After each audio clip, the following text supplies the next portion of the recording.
આજે આપણે ચંદ્રગ્રહણ વિશે જોઈશું. તો ચંદ્રગ્રહણની પહેલા વ્યાખ્યા જોઈએ. તો ચંદ્રગ્રહણની વ્યાખ્યા એ છે કે સૂર્ય અને ચંદ્રના વચ્ચે પૃથ્વી આવી જાય ત્યારે સૂર્યનો પડછાયો પૃથ્વી પર પડે, પૃથ્વીનો પડછાયો ચંદ્ર પર પડે, જેના કારણે ચંદ્રગ્રહણ દર્શાય છે. તમને ખબર ન પડતી હોય તો હું અહીંયા બોર્ડમાં સમજાવું. આ સૂર્ય છે, આ સૂર્ય, આ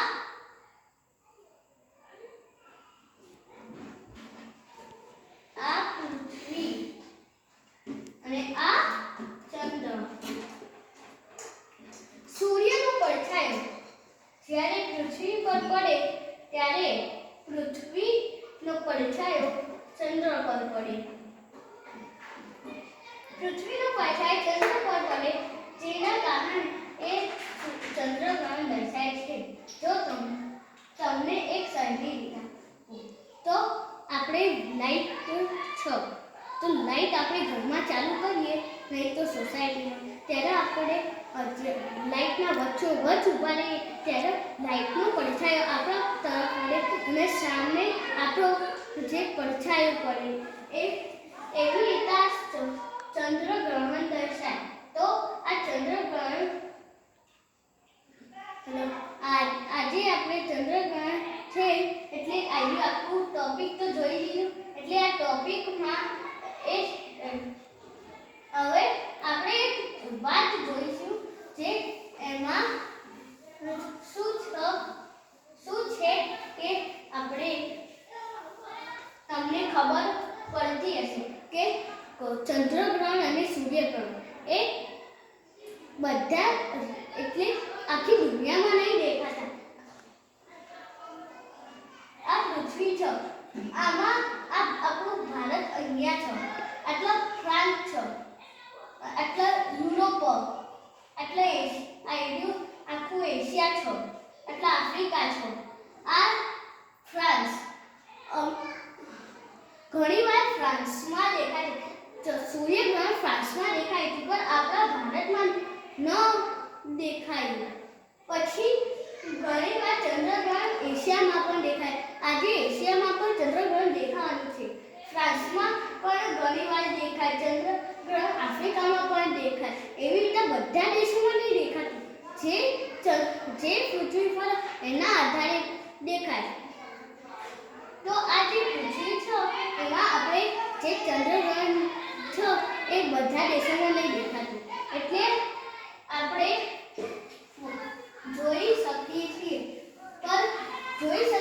એટલે ચંદ્રગ્રહણમાં આપણે બધી આપણા 14 ઓક્ટોબરે સૂર્યગ્રહણ 2023માં હતું. ત્યારે સૂર્યગ્રહણ હતું ત્યારે આપણા સૂર્યગ્રહણ ન હતું દેખાય, પણ આ ચંદ્રગ્રહણ છે એ દેખાય છે. હવે ચંદ્રગ્રહણની વાત તો પતી ગઈ, હવે આપણે સૂર્યગ્રહણની વાત કરીએ. તો સૂર્યગ્રહણ 14 ઓક્ટોબરે દેખાયું હતું. આ સૂર્યગ્રહણ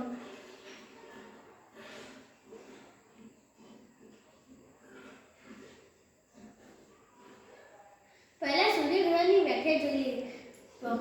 તો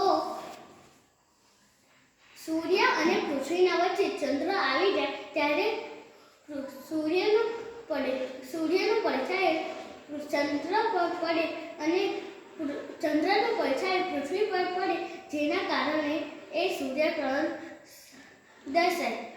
ફરીથી આપણે અહીંયા દોરી શકું જેના કારણે તમે સરળતાથી ખબર પડે. તો આ સૂર્ય છે, આ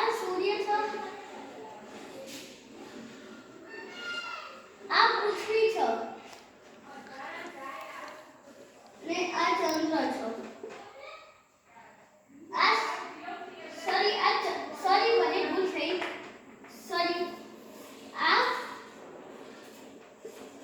ચંદ્ર છે આ અને આ પૃથ્વી. આ જે સૂર્ય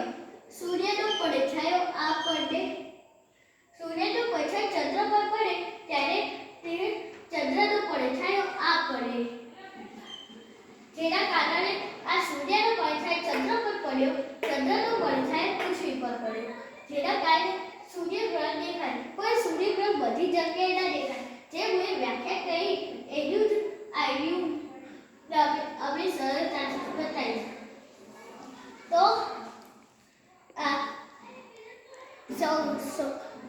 સૂર્યગ્રહણ અમાસના દિવસે થાય છે. તો અમાસના દિવસે રોજ નથી થતું, અમાસના દિવસે આવે ત્યારે તો નથી થતું, અમુક વાર થાય. અમાસ આવે ત્યારે અમુક વાર થાય, મતલબ ઓછું થાય. એટલે જ્યારે સૂર્યગ્રહણ દેખાય ત્યારે 2022માં દેખાયું હતું. હવે આ સૂર્યગ્રહણ પતી ગયું, હવે ચંદ્રગ્રહણ દેખાય. તેમાં ચંદ્રગ્રહણમાં પણ આજે દેખાશે. તો થેન્ક યુ. વિડીયો પૂરો.